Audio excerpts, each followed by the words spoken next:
I never knew anyone so keenly alive to a joke as the king was. He seemed to live only for joking. To tell a good story of the joke kind, and to tell it well, was the surest road to his favor. Thus it happened that his 7 ministers were all noted for their accomplishments as jokers. They all took after the king, too, in being large, corpulent, oily men, as well as inimitable jokers. Whether people grow fat by joking, or whether there is something in fat itself which predisposes to a joke, I have never been quite able to determine, but certain it is that a lean joker is a rare bird upon this earth. About the refinements, or as he called them, the ghost of wit, the king troubled himself very little. He had an especial admiration for the breadth in a jest, and would often put up with the length for the sake of it. Over-niceties wearied him. He would have preferred Rabelais' Gargantua to the Zadig of Voltaire, and upon the whole, practical jokes suited his taste far better than verbal ones. At the date of my narrative, professing jesters had not altogether gone out of fashion at court. Several of the great continental powers still retained their fools, who wore motley with their caps and bells, and were expected to always be ready with sharp witticisms at a moment's notice, in consideration of the crumbs that fell from the royal table. Our king, as a matter of course, retained his fool. The fact is, he required something in the way of folly, if only to counterbalance the heavy wisdom of the 7 wise men who were his ministers, not to mention himself. His fool, or professional jester, was not only a fool, however. His value was trebled in the eyes of the king by the fact of his being also a dwarf and a cripple. Dwarfs were as common at court in those days as fools, and many monarchs would have found it difficult to get through their days are rather longer at court than elsewhere, without both a jester to laugh with and a dwarf to laugh at. But, as I have already observed, your jesters, in 99 cases out of 100, are fat, round, and unwieldy, so that it was no small source of self-gratulation with our king that in Hop-Frog, this was the fool's name, he possessed a triplicate treasure in one person. I believe the name Hop-Frog was not that given to the dwarf by his sponsors at baptism, but it was conferred upon him by general consent of the several ministers on account of his inability to walk as other men do. In fact, Hop-Frog could only get around by a sort of interjectional gait, something between a leap and a wriggle, a movement that afforded illimitable amusement and, of course, consolation to the king, for, notwithstanding the protuberance of his stomach with a constitutional swelling of the head, the king, by his whole court, was accounted a capital figure. But although Hop-Frog, through the distortion of his legs, could move only with great pain and difficulty along a road or floor, the prodigious muscular power which nature seemed to have bestowed upon his arms, by the way of compensation for the deficiency in the lower limbs, enabled him to perform many feats of wonderful dexterity, where trees or ropes were in question, or anything else to climb. At such exercises he certainly much more resembled a squirrel or a small monkey than a frog. I am not able to say with precision from what country Hop-Frog originally came. It was from some barbarous region, however, that no person ever heard of, a vast distance from the court of our king.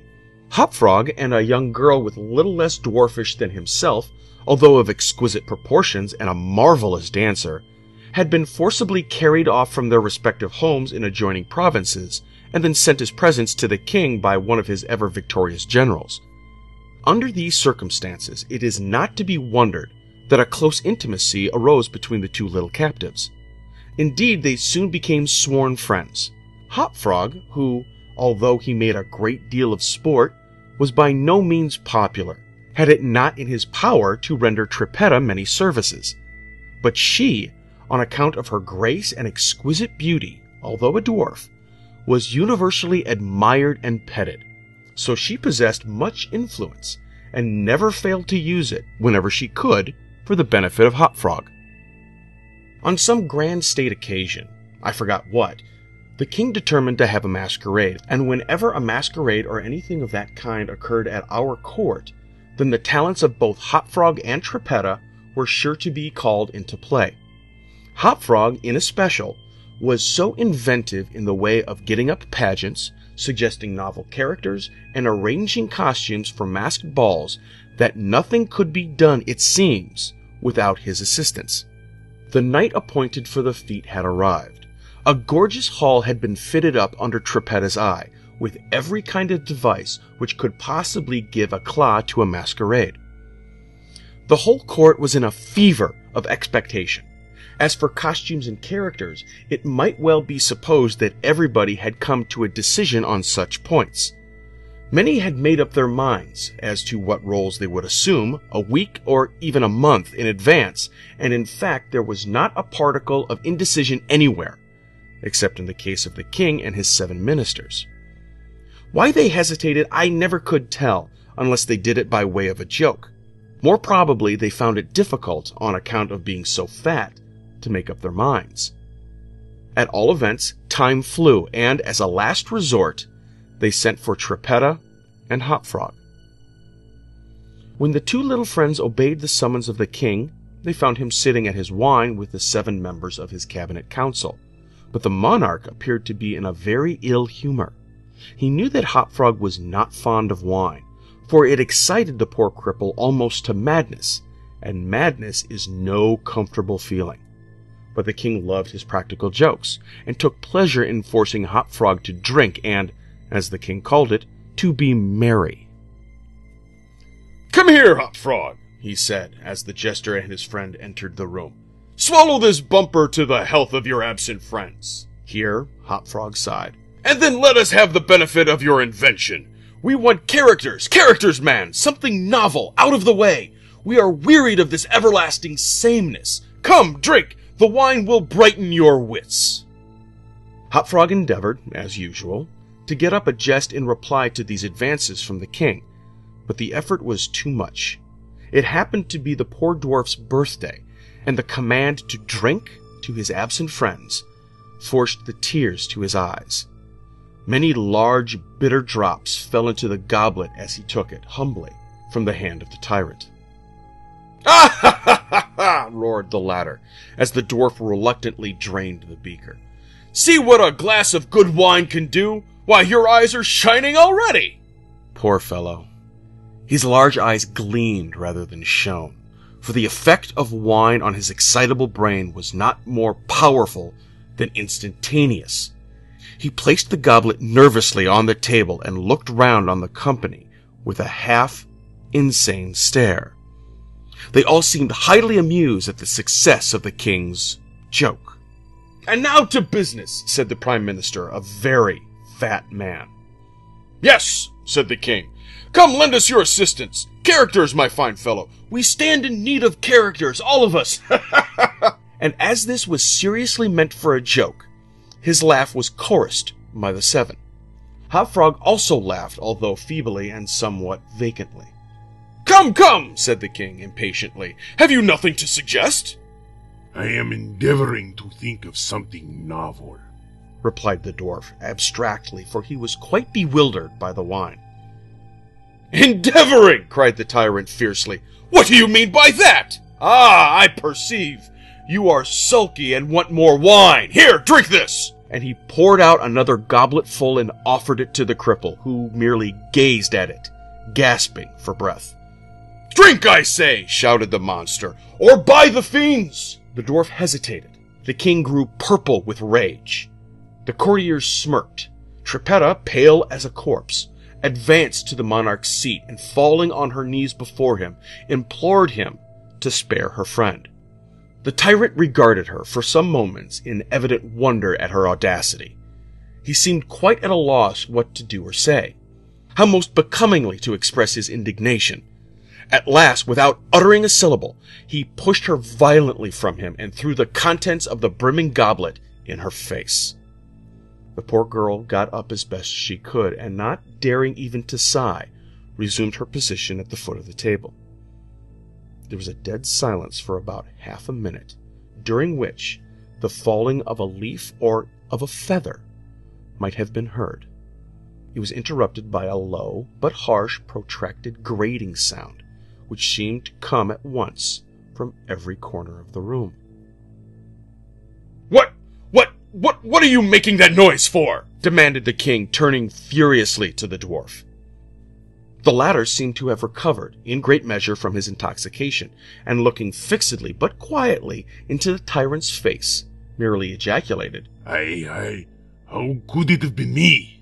"The sound appeared to come from without," observed one of the courtiers. "I fancy it was a parrot at the window, wetting his bill upon the cage wires." "True," said the monarch, as if much relieved by the suggestion. "But, on the honor of a knight, I could have sworn that it was the gritting of this vagabond's teeth." Hereupon the dwarf laughed. The king was too confirmed a joker to object to anyone's laughing, and displayed a set of large, powerful, very repulsive teeth. Moreover, he avowed his perfect willingness to swallow as much wine as desired. The monarch was pacified, and having drained another bumper with no very perceptible ill effect, Hop-Frog entered at once, and with spirit, into the plans for the masquerade.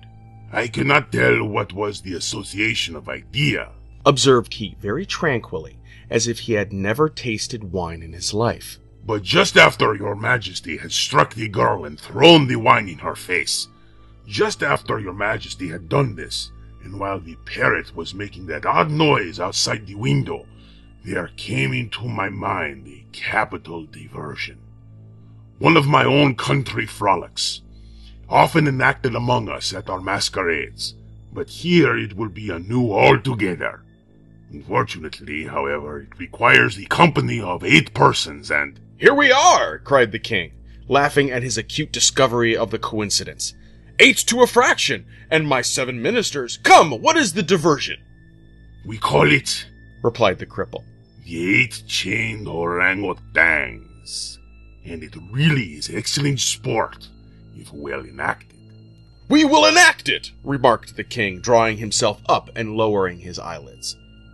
"The beauty of the game," continued Hop-Frog, "lies in the frighted occasions among the women's." "Capital!" roared in chorus the monarch and his ministry. "I will equip you as ourang-outangs," proceeded the dwarf. "Leave all that to me. The resemblance shall be so striking that the company of masqueraders will take you for real beasts, and of course, they will be as much terrified as astonished." "Oh, this is exquisite!" exclaimed the king. "Hop-Frog, I will make a man of you." The chains are for the purpose of increasing their confusion by their jangling. You are supposed to have escaped en masse from your keepers. Your Majesty cannot conceive the effect produced at a masquerade by 8-chained ourang-outangs, imagined to be real ones by most of the company, and rushing in with savage cries among the crowd of delicately and gorgeously habited men and women. The contrast is inevitable. "It must be," said the king, and the council arose hurriedly, as it was growing late, to put in execution the scheme of Hop-Frog. His mode of equipping the party as orangutans was very simple, but effective enough for his purposes. The animals in question had, at the epoch of my story, very rarely been seen in any part of the civilized world, and as the imitations made by the dwarf were sufficiently beast-like and more sufficiently hideous, their truthfulness to nature was thus thought to be secured. The king and his ministers were first encased in tight-fitting stockinette shirts and drawers. They were then saturated with tar. At this stage of the process, one of the party suggested feathers, but the suggestion was at once overruled by the dwarf, who soon convinced the 8, by ocular demonstration, that the hair of such a brute as the orangutan was much more efficiently represented by flax. The thick coating of the latter was accordingly plastered upon the coating of tar. A long chain was now procured. First it was passed about the waist of the king and tied, then about another of the party, and also tied, then about all successively in the same manner. When this chaining arrangement was complete, and the party stood as far apart from each other as possible, they formed a circle, and to make all things appear natural, Hop Frog passed the residue of the chain in 2 diameters at right angles across the circle after the fashion adopted at present day by those who captured chimpanzees or other large apes in Borneo. The grand salon in which the masquerade was to take place was a circular room, very lofty and receiving the light of the sun only through a single window at top. At night, the season for which the apartment was especially designed, it was illuminated principally by a large chandelier depending by a chain from the center of the skylight and lowered or elevated by means of a counterbalance as usual, but in order not to look unsightly, this ladder passed outside the cupola and over the roof. The arrangements of the room had been left to Trippetta's superintendence, but in some particulars it seems she had been guided by the calmer judgment of her friend the dwarf.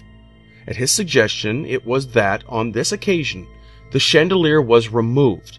Its waxen drippings, which, in weather so warm it was quite impossible to prevent, would have been seriously detrimental to the rich dresses of the guests, who, on account of the crowded state of the salon, could not all be expected to keep from out its center, that is to say, from under the chandelier. Additional sconces were set in various parts of the hall, out of the war, and a flambeau emitting sweet odor was placed in the right hand of each of the caryatides that stood against the wall, some 50 or 60 altogether. The 8 orangutans, taking Hop Frog's advice, waited patiently until midnight, when the room was thoroughly filled with masqueraders, before making their appearance. No sooner had the clock ceased striking, however, than they rushed, or rather rolled in, all together, for the impediments of their chains caused most of the party to fall, and all to stumble as they entered. The excitement among the masqueraders was prodigious, and filled the heart of the king with glee. As had been anticipated, there were not a few of the guests who supposed the ferocious-looking creatures to be beasts of some kind in reality, if not precisely orangutans. Many of the women swooned with affright, and had not the king taken the precaution to exclude all weapons from the salon, his party might soon have expiated their frolic in their blood. As it was, a general rush was made for the doors, but the king had ordered them to be locked immediately upon his entrance, and, at the dwarf's suggestion, the keys had been deposited with him. While the tumult was at its height, or each masquerader attentive only to his own safety, for in fact there was much real danger from the pressure of the excited crowd, the chain by which the chandelier ordinarily hung, and which had been drawn up on its removal, might have been seen very gradually to descend, until its hooked extremity came within 3 feet of the floor. Soon after this, the king and his 7 friends, having reeled about the hall in all directions, found themselves at length in its center and, of course, in immediate contact with the chain. While they were thus situated, the dwarf, who had followed noiselessly at their heels, inciting them to keep up the commotion, took hold of their own chain at the intersection of the 2 portions which crossed the circle diametrically and at right angles. Here, with the rapidity of thought, he inserted the hook from which the chandelier had been wont to depend, and in an instant, by some unseen agency, the chandelier chain was drawn so far upward as to take the hook out of reach, and, as an inevitable consequence, to drag the orangutans together in close connection and face to face. The masqueraders by this time had recovered in some measure from their alarm, and, beginning to regard the whole matter as a well-contrived pleasantry, set up a loud shout of laughter at the predicament of the apes. "Leave them to me!" now screamed Hop Frog, his shrill voice making itself easily heard through all the din. "Leave them to me, I fancy I know them. If I can only get a good look at them, I can soon tell who they are." Here, scrambling over the heads of the crowd, he managed to get to a wall, when, seizing a flambeau from one of the caryatides, he returned as he went to the center of the room, leaping, with the agility of a monkey, upon the king's head, and thence clambered a few feet up the chain, holding down the torch to examine the group of orangutans, and still screaming, "I shall soon find out who they are." And now, while the whole assembly, the apes included, were convulsed with laughter, the jester suddenly uttered a shrill whistle, when the chain flew violently up for about 30 feet, dragging with it the dismayed and struggling orangutans, and leaving them suspended in mid-air between the skylight and the floor. Hop Frog, clinging to the chain as it rose, still maintained his relative position in respect to the 8 maskers, and still, as if nothing were the matter, continued to thrust his torch down toward them, as though endeavoring to discover who they were. So thoroughly astonished was the whole company at this ascent that a dead silence of about a minute's duration ensued. It was broken by just a low, harsh, grating sound, as had before attracted the attention of the king and his counselors when the former threw the wine in the face of Trippetta. But on the present occasion, there could be no question as to whence the sound issued. It came from the fang-like teeth of the dwarf, who ground them and gnashed them as he foamed at the mouth, and glared with an expression of maniacal rage into the upturned countenances of the king and his 7 companions. "Aha!" said at length the infuriated jester. "Aha! I begin to see who these people are now." Here, pretending to scrutinize the king more closely, he held the flambeau to the flaxen coat which enveloped him, and instantly burst into a sheet of vivid flame. In less than half a minute, the whole 8 orangutans were blazing fiercely amid the shrieks of the multitude who gazed at them from below, horror-stricken, and without the power to render them the slightest assistance. At length the flames, suddenly increasing in virulence, forced the jester to climb higher up on the chain, to be out of their reach, and as he made this movement, the crowd again sank for a brief instant into silence. The dwarf seized his opportunity and once more spoke. "I now see distinctly," he said, "what manner of people these maskers are. They are a great king and his 7 privy councillors. A king who does not scruple to strike a defenseless girl, and his 7 councillors who abet him in the outrage. As for myself, I am simply Hop Frog, the jester, and this is my last jest." Owing to the high combustibility of both the flax and the tar to which it adhered, the dwarf had scarcely made an end of his brief speech before the work of vengeance was complete. The 8 corpses swung in their chains, a fetid, blackened, hideous, and indistinguishable mass. The cripple hurled his torch at them, clambered leisurely to the ceiling, and disappeared through the skylight. It is supposed that Trippetta, stationed on the roof of the salon, had been the accomplice of her friend in this fiery revenge, and that, together, they effected their escape to their own country, for neither was seen again.